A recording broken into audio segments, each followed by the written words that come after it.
Hello नमस्कार सत श्री अकाल अस्सलाम वालेकुम। कैसे हैं जनाब? तो साहब मुझसे कई लोगों ने ये पूछा कि अगर अयोध्या राम मंदिर के मामले में एसआईटी की जांच में 17 लोग थे तो एफआईआर में 8 लोग क्यों हैं?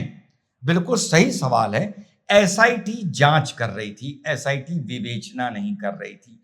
एसआईटी बिना एफआईआर लिखे विवेचना नहीं कर सकती।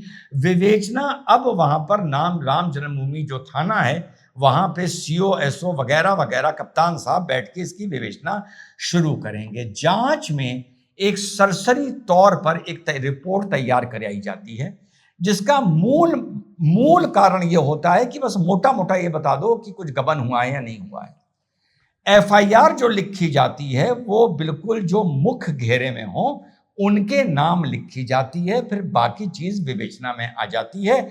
बहुत से लोग इसको जो बिग फिश हैं उनको बचाने का एक मंसूबा भी मानेंगे। बहुत से लोग कमेंट करके भी ये कह सकते हैं कि साहब आप क्या सरकार को डिफेंड कर रहे हैं? बिल्कुल डिफेंड नहीं कर रहा हूं, पूरा वीडियो देख के जाना।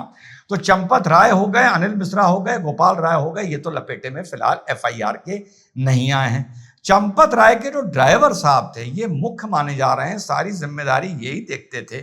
तो साहब राम शंकर यादव जी तीनों और अनुकल्प मिश्रा हो गए, लवकुश मिश्रा हो गए, तीनों के एक भांजे या भतीजे कोई और हैं, ये मनोहर यादव करके ये हो गए, एक श्रीवास्तव जी भी हैं, एक दो लोग और हो गए। मुख्यतः वो लोग हैं जो गिनती के कार्यक्रम में लिप्त थे। कोई बैंक के आदमी का भी नाम अभी फिलहाल इसमें नहीं आया है। अपनी नैतिकता दिखाते हुए चंपत राय जी ने, अनिल मिश्रा ने, गोपाल राव ने, इन्होंने अपने ट्रस्ट के पद से इस्तीफा दे दिया है।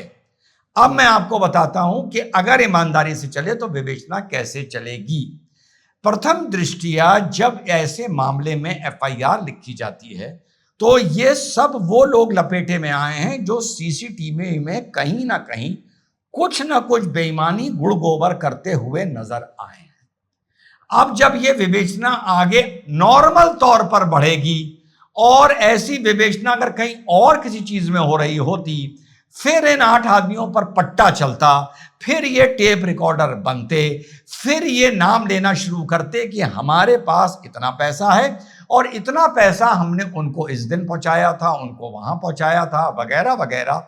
और फिर पीछे से पुलिस मनी ट्रेल ढूंढने के लिए, देखने के लिए वहां पर साथियों निकलती। अब यहां मैं बता दूं, इन 8 पर पट्टा चलेगा या नहीं चलेगा, इस पर मेरे भाई कोई भी कमेंट अभी करने की स्थिति में नहीं है, क्योंकि मामला आगे जाकर आरएसएस हो गया, विश्व हिंदू परिषद हो गया, यहां जाकर जब ये जुड़ेगा 2027 के चुनाव देखते हुए, तो देश की प्रदेश की जिन लोगों ने इसमें योगदान दिया है उन्होंने 55 करोड़ और नमक हराम इसमें बड़ा ध्यान लगाकर रखेंगे कि कौन फंस रहा है और किसको बचाया जा रहा है।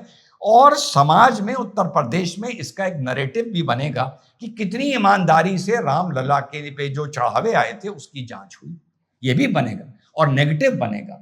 और साथ में ये भी देखना होगा कि जांच क्या इतनी सख्त हो जाए कि पूरी विश्वसनीयता पर वीएचपी के और भी वगैरह वगैरह जहां से ट्रस्ट के जितने लोग आके अलग अलग संगठन से जुड़े हैं उन पर भी पूरा प्रश्न चिन्ह लग जाए, यानी पूरे संगठन पर प्रश्न चिन्ह लग जाए, तो उसका असर भी समाज में आएगा। तो विवेचना आसान नहीं है, लेकिन यस, पुलिस इतने खुले सबूत हैं कि पुलिस चाहे तो आखिर तक पहुंच सकती है।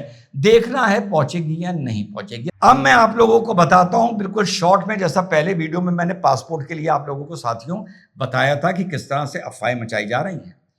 एक इस तरह का चढ़ावा होता है कि आप राम मंदिर में या कहीं पहुंचे, आपने कहा ये चांदी का दिया है, चरणों में राम लला के रख दीजिए, चरणों में रख दिया गया, आपने प्रणाम किया, आप आगे निकल गए, दिया भी निकल गया, उसका कोई क्लेम नहीं बन पाएगा। एक दान होता है जो आपने दान पेटी में डाला, उसका भी एंड में आकर कोई भी क्लेम नहीं बन पाएगा।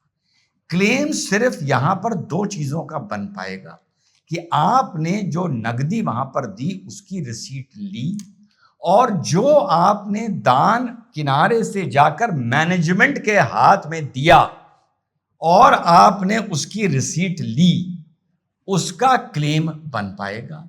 और इसके अलावा एक क्लेम और बन जाएगा, जैसे सिंधी समाज बहुत सामने आ रहा है कि एक एक केजी की, वो तो 200 पीसेस बता रहे हैं चांदी के, हम लोगों ने दिए थे, कहीं 60 पीसेस सुनने को मिल रहा है। खैर, I don't know what the truth is, पर वो वर्बली बता रहे हैं, वो खुद कह रहे हैं कि हमारे पास कोई रिसीट नहीं है।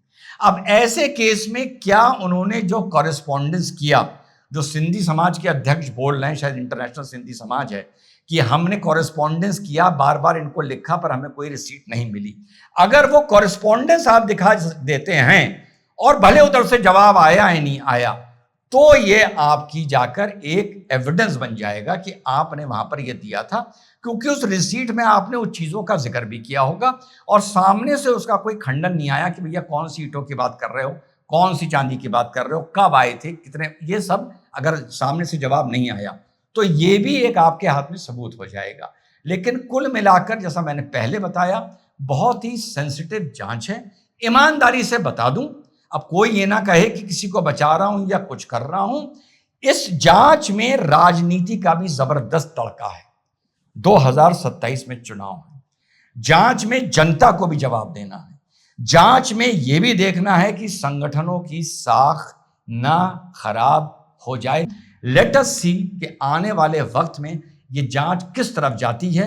लेकिन at the end of the day, अगर चंपत राय हो गए, अनिल मिश्रा हो गए, गोपाल राव हो गए, वगैरह वगैरह, इनको फाइनली क्लीन चिट मिल जाती है फाइनली, तो 100% ये परसेप्शन बनेगा कि इनको बचाया गया है। अगर पुलिस कहती है करोड़, 2 करोड़, 3 करोड़, 4 करोड़ ट्रैक हो गया, कोई यकीन नहीं करेगा, क्योंकि जनता इसको कई दर्जन करोड़ का स्कैम, चोरी, घोटाला मान के चल रही है। अब उसका धरातल पर क्या असर होगा, ये पूरी जांच, चार्जशीट जाने के बाद जो परसेप्शन क्रिएट होगा, वहां से इसका साथियों पता चले। लेकिन यह बात जरूर बता दूं, जो पहले भी बोली थी, कि जिन लोगों ने रामलला के अस्तित्व पर सवाल उठाया, उन हिंदुओं की बात कर रहा हूं, जिन लोगों ने अभी तक ये सही नहीं समझा कि वहां जाके दर्शन तक कर लें, इस चिड़ में कि वहां पर इसके पीछे जो सूत्रधार माना जा रहा है, वो ये माना जा रहा है कि भाजपा इसके पीछे इस मुहिम में लगी थी और भाजपा के कार्यकाल में ये चीज बनी है।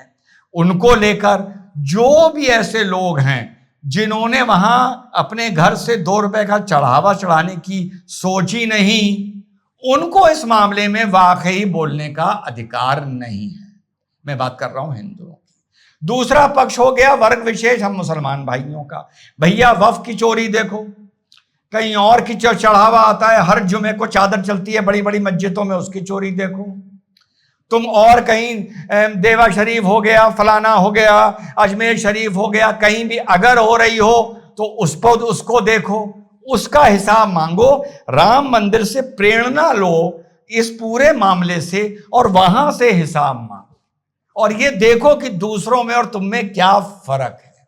और हिंदू भाइयों जो भाजपा से जुड़े हुए हैं, जो रामलला के इस मंदिर में विश्वास रखते हैं या जो मानते हैं यहां पर जन्मभूमि है, उन लोगों को मैं सलाम करता हूं। वो इस मारे क्योंकि उन्होंने दिखा दिया इस मामले में कि पार्टी को लेकर, राजनीति को लेकर हम किसी की तरफ हों, जब धर्म पर बात आएगी तो हम उसकी आलोचना करेंगे, हिसाब मांगेंगे।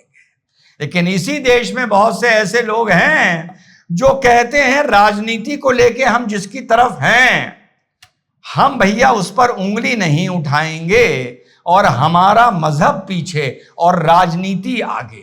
ये है। तो आप लोगों को साथियों मैं सलाम करता हूं, धैर्य रखिए, देखते हैं आगे धरातल पर इसका क्या निकलता है। जय हिंद, वंदे मातरम, खुदा हाफिज।